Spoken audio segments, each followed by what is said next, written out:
मनवा मनवा का करेल दंगा रे। I love Mohammad, I love Mahadev के दौर में जब स्वयं दोनों समाज के पहरुआ ही मौन हो गइल बाड़े, ओ दौर में हम कविता गीत लेके आयल बाड़ी। हो सकेला हमार गीत से केहू के तो होश आवे। तब कहे के बा कि मनवा मनवा का करेल दंगा रे। जब गरीब के झोपड़ी जरेला तो अमीरों के भी महल न बचेला। केहू के ना चिन्हे आग नफरत के, सपना सब ही के राख में मिलेला।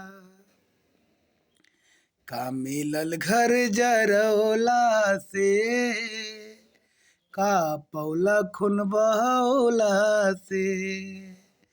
मनवा मनवा का करेल दंगा रे।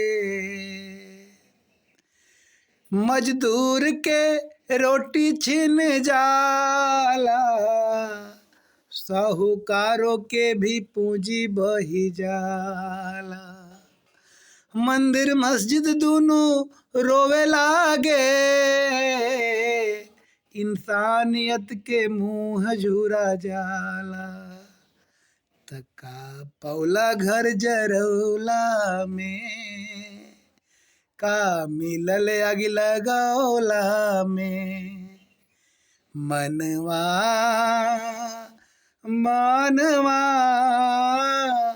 का करेल दंगा रे। कि सबसे भारी दुख ई है बा, कि जवानी के भी जान जरेला। माई बाबूजी के आँखी सुखी जाला, लोरवन के धार बहेला।